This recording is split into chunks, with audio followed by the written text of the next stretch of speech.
Hey, what's up, friends? My name is Tirrell. I am super excited to begin this little tarot corner with you. And I wanted to begin with talking about how I got into tarot, how I read the cards, my kind of, understanding about what reading is, what the cards are able to show you. And I wanted to give you some starter points, right, to really beginning to read tarot on your own, because I think starting off we hear a lot of different things, and I want to set you up for success so that when you get your first deck, or if you have a deck right now, you can really begin to level up.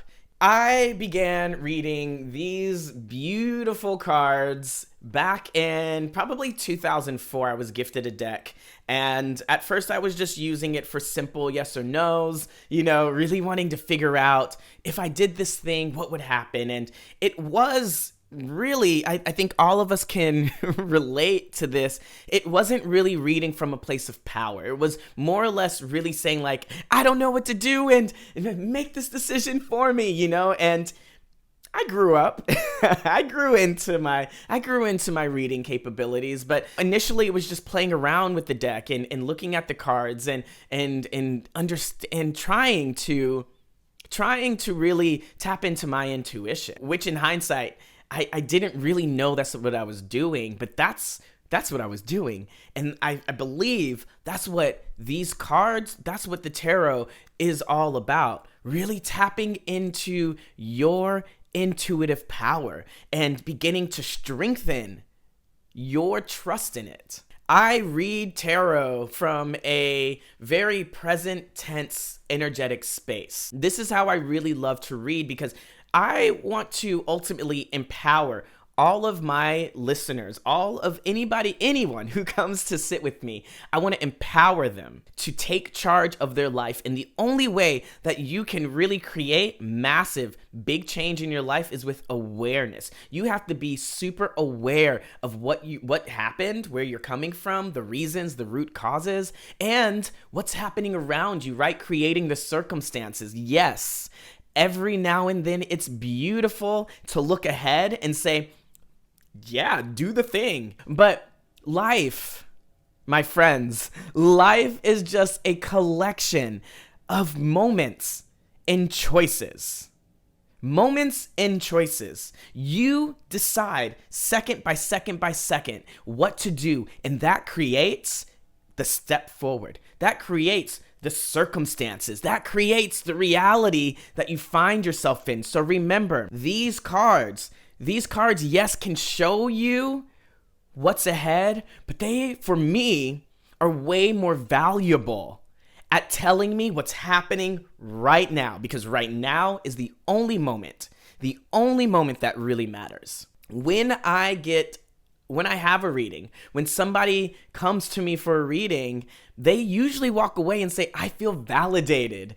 I feel affirmed that what I was thinking was right. And that to me is the best gift. If you can feel so grounded in your guidance, your inner compass, you can make choices with a sense of freedom and ease. And although they might be hard choices, you can still make them, and you can still move forward. You can embody the archetypes of each of these cards. The Fool's Journey, right? The major arcana, how they move you through a series of awakening, of transformation. This is what it is to really learn. And the more you tap into that, the more you trust your guidance, the easier these hard decisions, or any decisions, living life, can we just be real about that? Living life, the easier it will be. So I will be teaching you a little more about how I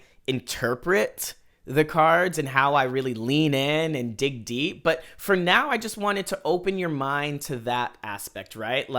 Let's step away from reading tarot like we're just telling the future. And let's really start to look at it as a resource to understand ourselves, to understand who we are, to understand the world around us, to connect to the universe. When you get your first deck, And I am one of a believer that you can absolutely purchase your own deck. I know there's myth out there that you must be gifted your decks and all of this stuff, but listen, I was gifted a deck, my very first deck, and I did not at all connect with it. It took me years until I finally found the deck that I loved. And I found this deck that I loved, and I've been using it.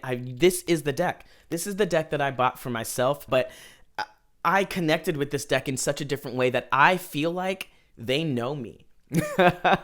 I feel like this is me reflected in cards, right? So look for decks that you can really align to. It's easier when you connect to the images so that you can relay a message, right? So that when you see something, it starts to activate in you however your intuition pops up. You see images and it conjures up a thought, or you start to hear different things, or it takes you back to a time, a place, a moment that gives you all of the messages you need, okay? So connecting with a deck is the most important thing when beginning. Get a deck that you love. You go through the deck every single day. Look at the cards.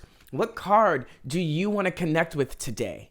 When you look at this, what is it telling you? What's the messages? Because this is how you begin to really design your own language, your own verbiage with the deck and the people that you read for. If you decide to do that, the clearer your messages will become. I love mixing crystals too. I keep this selenite crystal with my cards all the time. It's a clearing space. I don't do any other kind of clearing practices. Sometimes I sage, sometimes I reshuffle the deck and clear it out that way, that energy. But again, this is what works for you. Okay? Be curious. Be curious about all the things. Take what works for you and leave what doesn't. This is your practice. This is your grounding. This is your foundation. This is your learning, okay? And this is ultimately your intuitive power growing and strengthening. So you create the rituals that you feel like. If you want to leave your deck under the moon for over a night, do it. If you want to burn a candle while you're reading cards because you love the energy, using the energy of fire, the element of fire, do it. If you want to burn incense, whatever the case, whatever you want to do, rose petals at your feet, do it. But do not get stuck and caught up in rules and regulations and is this right? Is this wrong? That's not what reading is about. Reading is about you connecting to you. You can learn about your soul personality. You can learn about, when you mix numerology and astrology with tarot, you can get deep into the aspects of yourself. And I think, and I believe at the end of the day, that's where true growth really, really comes from. When we start to engage with ourselves a little bit more and we start to understand ourselves a little bit more. You have to trust, my friends. You have to trust in you. And so this is what really all of these segments are going to be about. Teaching you how to connect to your deck. Teaching you how to connect to yourself. This is where the magic happens. I could talk forever and ever and ever and ever. Remember, there are no hard and fast rules, okay? You create the rules. These are just tools. These are just tools to help you convey a message. You have the divine, source within you. We all do. Everyone is intuitive.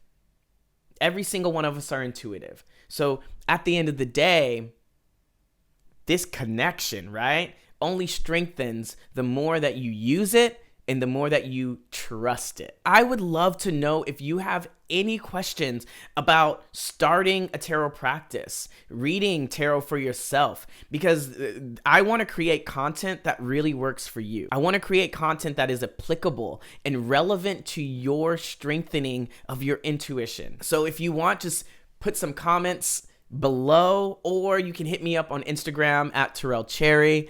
I am so willing to connect and so willing to teach, and I'm super duper excited to be with you from here on out. See ya.